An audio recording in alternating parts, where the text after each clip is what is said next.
Hello, welcome to Smart City Dialogues on the ETGovernment with me, T. Radhakrishna. My guest today is an energy enthusiast and a leader with 23 years of experience. He aspires to digitally anchor energy transition at the consumer level. He worked with the Government of India for 12 years and had opportunities to manage assignments of national importance in various administrative and financial capacities. He is currently Managing Director and Chief Executive Officer of Intellismart Infrastructure Limited, a joint venture of National Investment and Infrastructure Fund and Energy Efficiency Services Limited to empower the consumer. His mission is a smart metering. One, Government of India's smart metering program has got off to a good start. The numbers are heartening. The India plans to install 250 million smart meters by 2022 at a cost of 3 lakh crore. The second development, the Power Ministry has advised all the central ministries and departments to switch to prepaid smart meter electricity meters. Third, priority has also been accorded to the prepaid smart meter installation in all the central government, state governments, and local governments. What exactly are smart meters? Can they communicate data to discoms? Does a good smart meter have a lot more? What are its benefits for consumers and discoms? Mr. Anil Rawal, who graduated from Indian Institute of Management, Ahmedabad, and Georgetown University, Washington, DC, joins me from Intellismart Infrastructure Headquarters, New Delhi. Sir, welcome to Smart City Dialogues.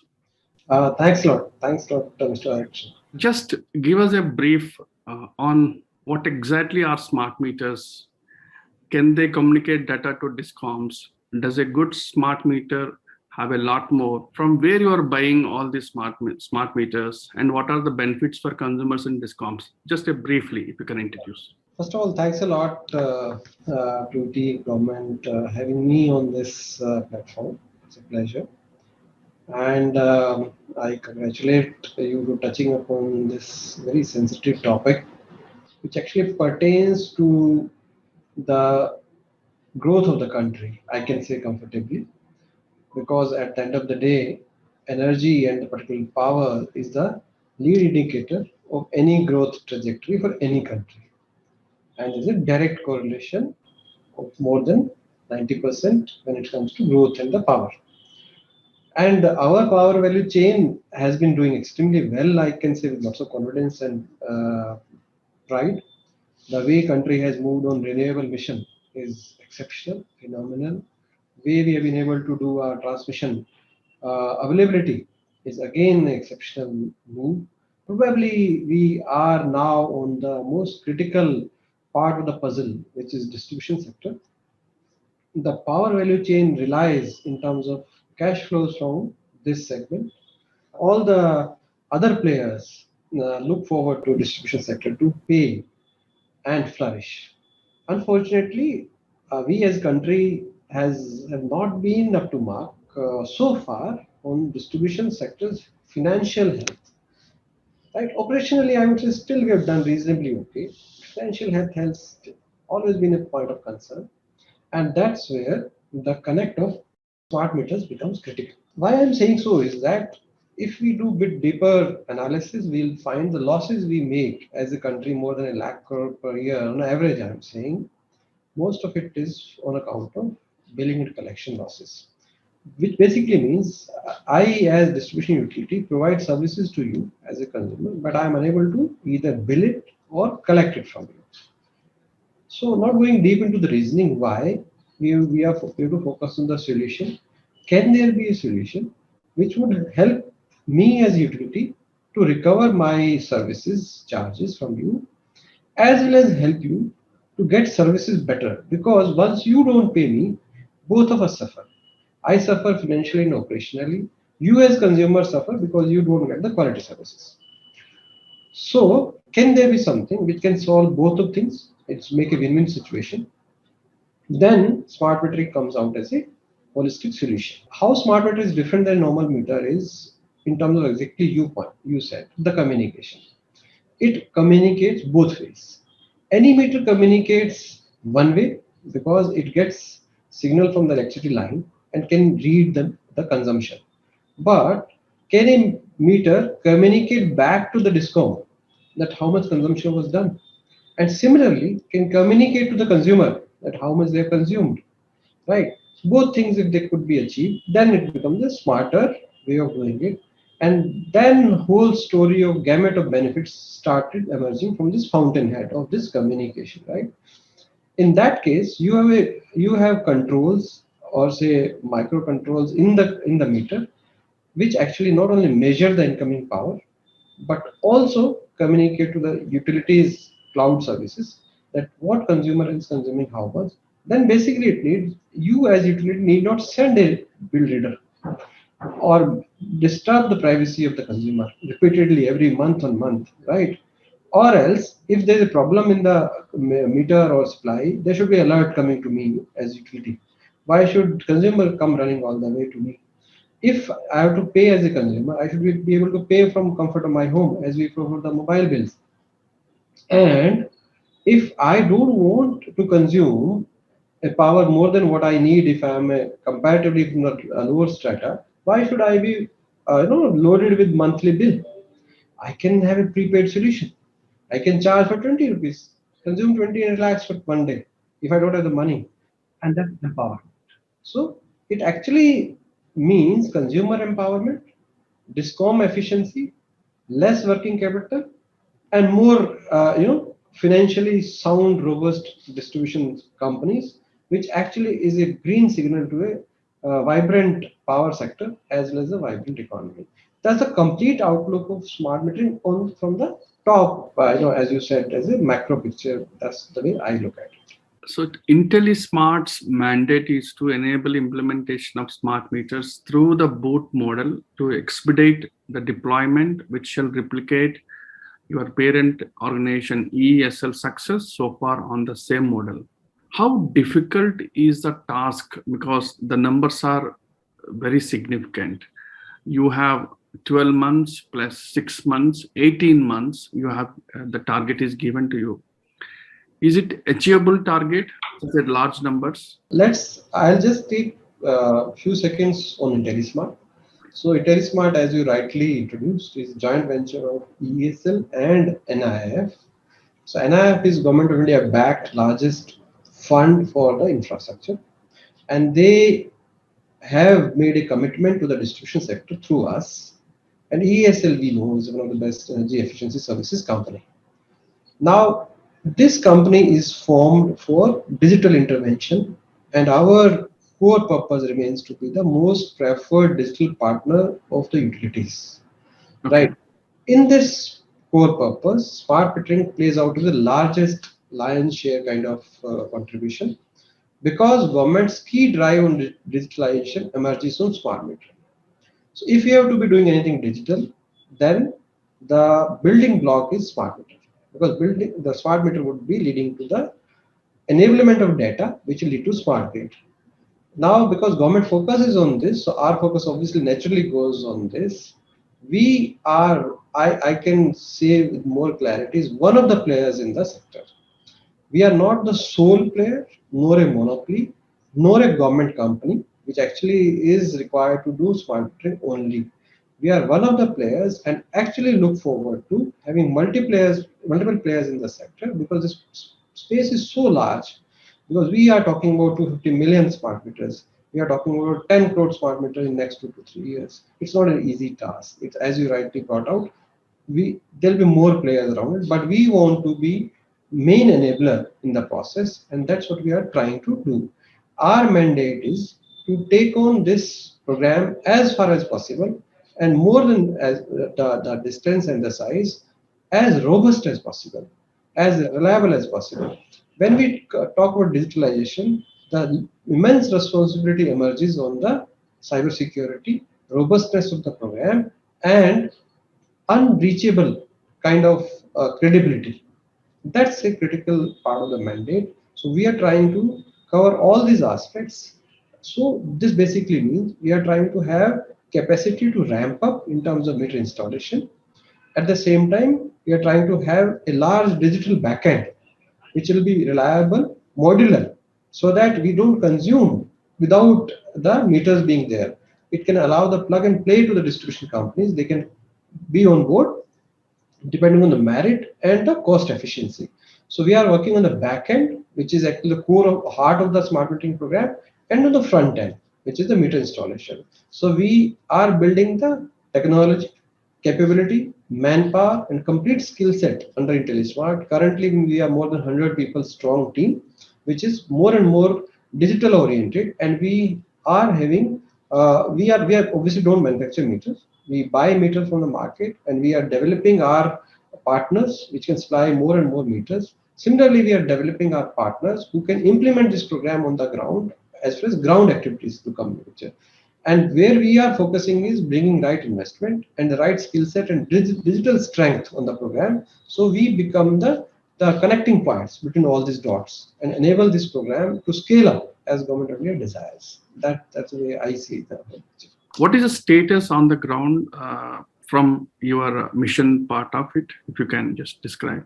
As you brought out earlier, ESL was doing this program earlier, and they are pioneers, and they initiated this in a big way. They took the risk of doing investing in this sector, and they were very successfully carried out for some distance. But then when they realized that a lot more strength is required, so we came into the picture. So the erstwhile ESL meters order book, which is about 8 million, is being executed by us as their executing arm, and we have already done about 1.8 million out of it. And out of this 18 lakh meters, about 8 lakh have been done in last COVID year. We were obviously targeting far more larger number, but unfortunate situation. But still, we could do 8 lakh meters in this COVID period. Our program is to execute this order book in next at the max 2 years, and at the same time take on more order book. And here on, we would be taking on projects on Intellismart strength and having credentials of our parents, which are ESL and NIF. And we would be participating in all the tenders, which would be floated by different discounts and government of India has already come out with a standard document is encouraging distribution companies to launch large tenders, and that's where we would be in as one of the players. But obviously, I would believe one of the most potent players to take on these projects. So we'll take on more and more projects, as many as they come, and we are poised to take whatever comes on our way in a right manner, and that's our whole drive is. Any geographic positions, distributions given to you, like? Sure. Currently, we are in 6 states, which are starting from say Haryana, Rajasthan. We are in Delhi, NDMC we have done. We are in UP, largest area, and we are in Andaman. We are doing these 6 states along with Rajasthan. And we are looking forward to other states. There are currently about 10 tenders which are which have been floated by distribution companies. These are about 10 million meters, as I would believe. Out of this, the fastest and most advanced is Assam, which has been tendered out, which has been submitted, bids have been submitted. So we are there, so that process is on, and I think most advanced in terms of the progression of the tenders. So it's 6 lakh meter tender, which is on in Assam. Rest all tenders are on in various states, including Madhya Pradesh. Andhra is also trying, and Punjab has also come out with some tender. Haryana is also trying for more. So there are many other states. There are other union territories. The government of India is driving that all union territories should be smart meters. So that program is also driven by government of India, where we are keen to participate. So this is about 10 million meters are already on the pipeline, which should be out for bidding in next few months. I would believe 2 to 3 months. Any specific smart metering product advised or suggested, mandated by the government? These are the features one should have like this? No, so government has been very clear, frankly, on 2, 3 things, as far as I understand. One is the meters could be any make. They have to meet the Indian standards. There are Indian standards for the meters, which are very well defined. Government of India has been agnostic to things, provided specifications are met. That's one thing. Secondly, government of India is trying to be technology agnostic. Government of India is not, frankly, the standard document does not insist for a particular technology of communication. it could be GPR, it could be RF. The choice has been left to the developer, and rightly so, because ultimately what the relationship between the umbilical cord between distribution company and the developer is this service level agreements. So there are service level agreements which are defined, say in terms of, say, example, I can give you the bill reading. Bill reads. How many bill reads out of say 100 meters I have installed, I have to bring in how much of the time is the service level agreement. So this has been left on the developer to bring in whatever best technology they can bring to ensure that service level agreement has been met. And if service level agreement has not been met, whether there could be penalty which has been envisaged.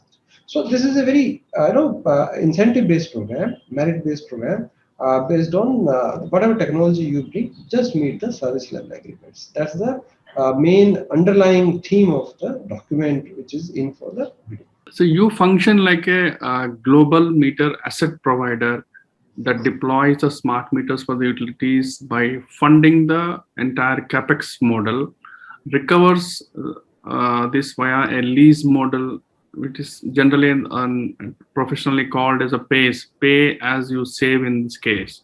The same model is applicable to all the states, the tenders that noting like that. So very, very important question. So let's talk about the model part. What ESL was doing, the way they launched this, was for the reason that utilities were really not having the financial muscle to invest into the assets. So that's why they came out with pay as you save kind of model, which basically says that ESL would invest the money and commission the assets, handhold the utility, do the operations and maintenance also. So because there is always gap of skill set also when it comes to digital side of the story, and they operate the assets. And once the assets are operating, means meters are operating, they start generating additional revenue. Then the per meter per month service charge is charged from the distribution utility. Right? That's the model, as you were rightly being pay as you save. This model has been found to be very successful. And as you see in all the states, wherever the projects have been implemented, the collection efficiency and the bill reading has significantly increased. Even during the toughest of Corona times, our areas where we have installed smart meters, there were 95% plus bill reading happening on the real-time basis, means the actual basis. While most of the utilities elsewhere were doing a provisional billing, means that they bill based on the last month or last to last month or some average without actually doing the bill reading. Because this does not require a visit or interface or intervention, so bill reading was solely being 95-96% easily, even in the toughest of the time, and the utilities where smart meters were recovering their money very well. Right, so this model was seen to be very successful, and then this model, now the standard bid document, which is now floating by Government of India, actually captures this largely in the same shape and has been named as design, build, finance, operate, and transfer model. Right, so that you design it, you build it, finance it, operate it, and then transfer after certain fixed time to the utility free of cost.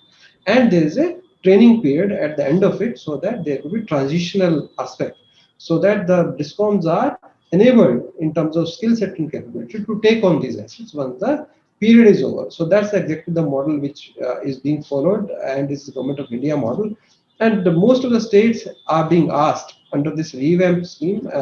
There's a new scheme which is there launched by Government of India to follow the model, which is, or in a colloquial way, we call it OPEX model, right? So, or say TOTEX model, where you have some amount of capex which is being given as a grant, and most of the money actually flows out to the developer as annuities or say monthly service charge. So that model has been picked by Government of India and being picked by various states for implementation. Just want to understand, was there any a benchmark study, because the whole country is going for smart metering? Did we take it some other international city or smart city or in any another nation? At least we should come closer to that model. Was there any such analysis was made before taking up such a big task? Right. Smart metering has its long history. Frankly, we are doing in India now, that's fine, but smart metering has long history elsewhere in the world, and there are very large numbers which has been implemented Our nearest neighbor China has done more than 500 million meters, and European countries, US, all have done large number of meters. Japan. So it has been is even in Africa, you will find many countries which have implemented this program. And the reason has been very simple. Wherever the failures have been there in terms of collection efficiencies and due to political economical nature of this topic, this has been found a reasonably good tool to come over all these problems in the interest of the distribution utilities. So there has been deeper study, I'm sure at different levels, which actually has triggered that this probably is the right way forward. And if done in prepaid mode, it's far more effective. So Government of India has been focusing on the prepaid mode of smart metering properly. That's the reason. And there's a reasonable deeper dive in terms of building perspective that how, where, and when it has to be done. And if you see the gazette notification, it actually has the crystal clear area specification, loss specification, and then the milestoning, which is based on the certain parameters. So that actually itself shows that there is a deeper dive on these topics before we take a jump onto this. Major challenges on the grounds, and apart from this, are you handling any government schemes in power? So as I said that we as such are not government company, so we are not handling a government scheme. As I said, we are one of the players. Yes, yes. However, we are potent player in the sense that we have been there and we have been doing and we have already done 18 lakh meters. Otherwise, if you're talking challenges, yes. Any large-scale transformational program would have challenges, be it any program. And when it comes to the B2C transformational program, which is related to something essential like electricity, it has its own challenges. So challenges would be multifold. There are challenges on ground in seeking acceptance of the consumers, right? Means and we all know that there are sections of society which have been consuming power without paying, right? And now the new buzz line is that power is not for free, right? So electricity is not for free, right? So user charges are to be paid. Now this itself is a source of resistance at times on the ground, which is understandable. And that resistance has to be come over by the collaborative effort of, say, a developer like Intellismart and the distribution company. So distribution company is the interface with the consumer and the whole process. So that's where the role of communication, right awareness programs comes into picture, which has been launched across the country wherever this program is happening. And there is a prerequisite awareness program which happens before smart metering is done. That's one thing, challenge and the solution, right? And this will continue, right? Second challenge which we are seeing, at least in Intellismart, is that utilities are still thinking, still assuming that smart metering is just like putting some meters on the ground. It's just like a capex program or small contract, right? While it is more of ownership program where distribution company and the developer has to co-own the program and run it together instead of just thinking it's a small EPC capex program and do it in a small way. For example, if I get some money, I invest for 50,000 meters. So I create some digital silo as utility, right? Actually, digital programs are successful only when they have the scale. Small digital program actually means nothing because this small data would never give me the data analytics, consumer patterns, demand side management, or anything envisaged around smart metering. The smart metering is not only for being an inspector sitting on your door, measuring the electricity. It is far, far more than that. Understanding the consumption patterns, understanding my grid health, understanding that what is my demand side requirement, then projecting the forecasting the my consumption, then having the grid stability, allowing the renewable penetration, many things, linking with SCADA, linking with smart, there are many forward and back end solutions which actually emerge from this data. All this goes down the drain when I do few distribution transformers or few areas because I wanted to do some capex program. That's the biggest concern I have or program has. You know, distribution companies need to think size. It has to be large size, not only in the interest of economy of scale, not only in interest of consumers' cost, but also getting the best benefit out of the smart metering program. So that's the second big challenge, which actually is basically emerging for utilities in terms of understanding this program and launching it accordingly. And third issue would be, ensuring the logistics and the meters, and that all is again part of the basic. I would not say is a big challenge. If we have the right ecosystem around things, so these all are manageable. The first two things are actually critical for us to ensure this program succeeds. Considering that, smart is added to the electricity meters, of course, we all know that when electricity distribution going data driven, there are always many challenges comes, cyber attacks. We keep hearing from advanced countries like, the utilities are mainly targeted by the unscrupulous elements. Hope these aspects are considered and taken as a priority when the grids are, the complete architecture is developed using the smart metering. Was there any growing concerns from the government discoms? The most sensitive part of the program is this, that whether as utility or as developer, when the data goes on air or data goes on cloud, I can protect the data, right? There have been various multifarious attacks on all sections of the digital programs across the world, right? Obviously, this is one of the very large data. It has to have the right protection.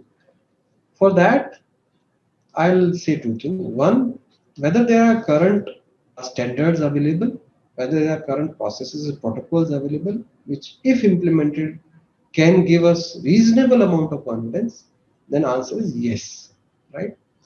And we are doing that, all of them in full swing, and we are trying to go beyond and trying and seeing that not only cyber security, but also system security, and third, the housekeeping.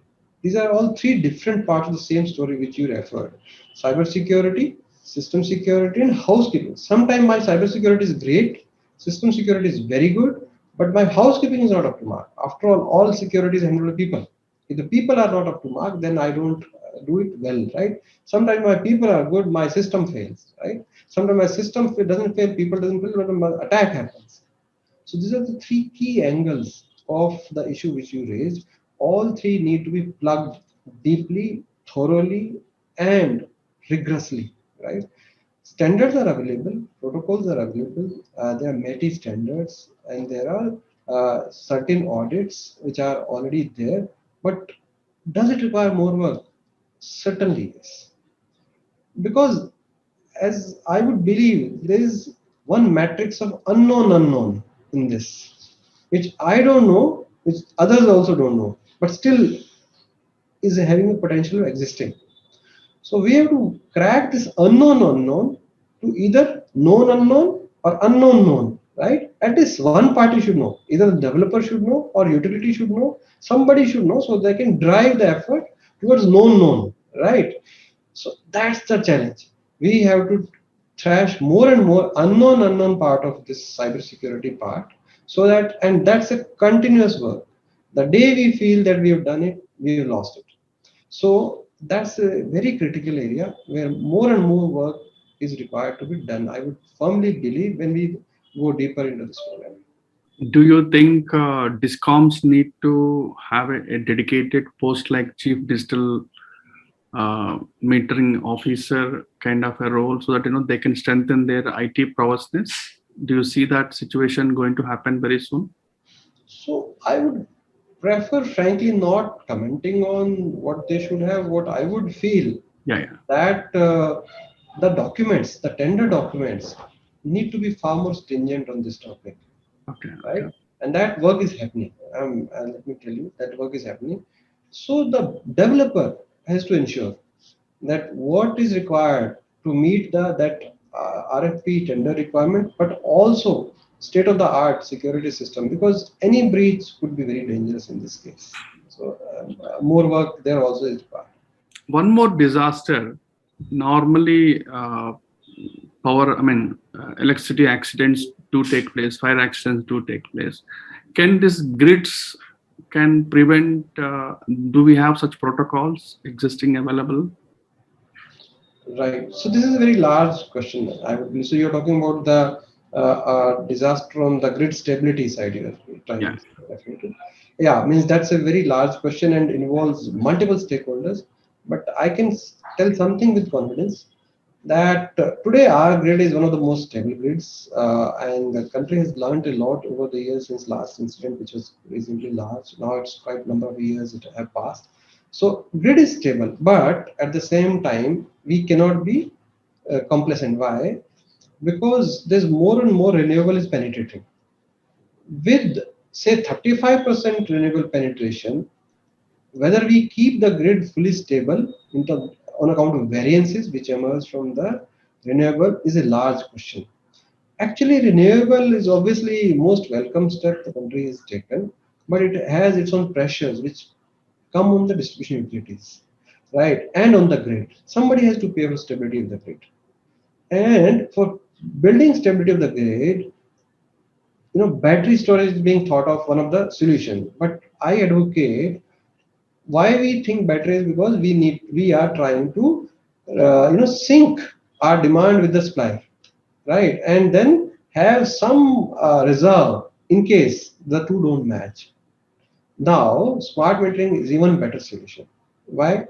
Because once I have smart metering, I have the granular demand projections, so my chances of matching demand supply really increase very significantly.